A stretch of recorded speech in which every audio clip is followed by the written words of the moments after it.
your perception and your interfacing with others, the way you live your life experience, all of this just naturally unfolds for you. You cannot get it wrong. What we desire for you is that you relax and enjoy and savor. We would like to find your emotional range, primarily in the range somewhere between passion and peacefulness. It is such a wonderful thing when you finally get it, that you are in charge of your experience. You are choosing all of it. In fact, you're the only one who chooses, because no one else can vibrate within you. Now, it's true that as you observe others or as you observe circumstances, that your observation of them activates a vibration within you. So sometimes it feels to you like it's somebody else's fault that you feel like you feel, because if it weren't for their behavior that you were observing, you might feel better. And so we hear from many of you, sometimes you say it, often you just think it, somebody should do something about this. And what you almost always mean when you say that is somebody else. Somebody else should do something about this. Somebody should smooth my path, or somebody should behave differently, because I don't like my reaction. I don't like the way I'm reacting, so they should do something different so that I could have a different reaction. And we say, good luck on that one. Because you would have to organize so many people in order for your life to go well. And we've noticed you can't even organize those who live in your house. Somehow they understand it's not their job. And so we propose that you get a handle on your own vibration, and that when you have that impulse that somebody should do something about something, that you come right around to saying, smiling, laughing, playing with yourself, somebody should do something about that, and that's me. And that which you are wanting to do is come back into harmony with who you are. In other words, there are so many things that you could give your attention to that are upsetting to you. Things that you have lived, things that you are living, things that you worry that you might live, things that others are living. There's stuff happening that you do not want to happen, that you do not want to live. But if you believe that the stuff that happens has to stop happening before you can feel better, then you're not ever going to feel better. What you have to decide is you're going to use your power of selective sifting, your power of focus, to give your attention more to those things that activate a vibration within you that matches your source energy, rather than giving your attention to things that activate a vibration within you that does not match your source energy. What happens to so many of you is that you've been trained to be so objective, and you've been taught by many others that you should always be truthful, and you should always be honest, and you should always tell it like it is. And what that means for most of you is look at the worst situations and amplify them to each other. Let's face reality, you say. And we say, what about the reality of your Earth spinning in its orbit in perfect proximity to other planets? What about the reality of the oxygen content and the perfect water balance of your planet, and the way that food continues to survive on your planet eon after eon? What about the continual stream of life coming forth? And what about the stars that shine in your heavens? What about the well-being that surrounds you? What about the well-being of your own physical body? Do you understand the dynamics of your own physical body and what many physical humans could only call magical effects of them? When you eat something, your body knows exactly what to do with it. Do you not find that well-being worth focusing upon? Next time somebody says to you, we have to face the facts, say to them, I agree with that, and I have become a very selective sifter of the facts that I face. Because I have discovered that when I have given my attention to something, it activates a vibration within me that allows or disallows the source energy that I'm summoning through the power of my desire. Did you hear how powerful that is? You wade through the contrast. The contrast helps you to conclude a desire before you can even speak it in words. You are emanating a vibrational asking, which is always answered. Source energy answers that asking instantly. You know that, you say it. Ask and it is given. Knock and the door will be open. And we say, truer words have never been spoken with your physical human tongues. Because when you ask, your source is there immediately. The question is, are you matching it? Which means, are you letting it in? Are you on the same vibrational frequency of the source that you are asking for? Or are you irritated about something and not letting it in? Are you focused upon some facing of reality that is breaking your heart or hurting your heart or making you flinch? Are you focused upon something that is happening that is horrific, that has you all upset and in a vibrational stance where you cannot let in the source energy that would be there otherwise?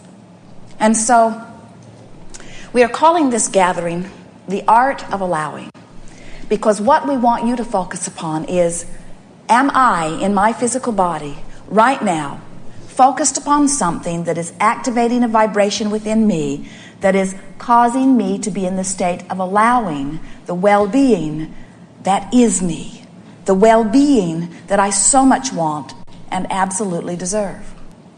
So when you feel joy, you're there. When you feel exhilaration, you're there. When you feel love, you're there. When you feel appreciation, you're there. When you feel frustration, you're not quite there. When you feel anger, you're even further from being there. When you feel depression or fear, you are not there. Now, many would say, somebody should do something about that. Somebody should get those fearful things and get rid of them. Somebody should round up all the terrorists and kill them so that I don't have to be afraid.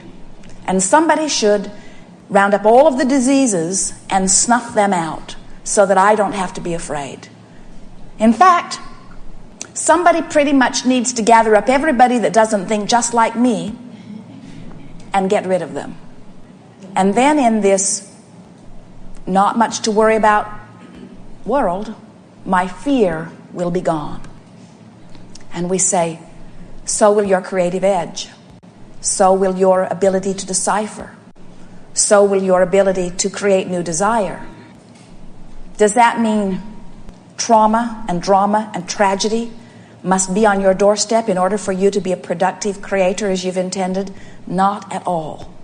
But it does mean, as long as you stand in a place where you believe that somebody else has to do something about it before you can live your joyful life, then you are in a place of eternal entrapment, because you can't make them do it. You can't even get them to agree on what needs to be done. And if it needing to be done is necessary before you can feel good, then there's no hope for you. And of course, that isn't the way that it is at all, because you have the ability to guide your experience in powerful ways, because you have the ability to focus your attention, which means you have the ability to activate vibration within you, which means you have the ability to match your source energy anytime, anywhere. Life is supposed to be good. You did not intend struggle and hardship. You intended plenty to focus upon, to summon plenty of life through you. And it's a nice thing to watch as we see that sometimes you get overwhelmed and then you emanate desires to get your life into balance, and then the next thing you do, life is in balance. You cannot get it wrong, and you never get it done. And the reason you cannot get it wrong is because you never get it done. So if something is a little out of kilter, a desire emanates from you. As the desire emanates from you, source energy answers it. Your work is just to chill out, to relax, and let it in. And so in severe cases of disconnection or resistance, we recommend anything that distracts you, anything that could distract you from your discomfort. The thing about humans as they become adults is that you've trained yourself to dig in there and wrestle that thing to the ground and kill it.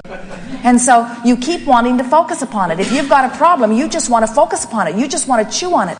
And what we're saying to you is, if you've got a problem and you give it any attention, it's going to get bigger. Law of attraction says that it must.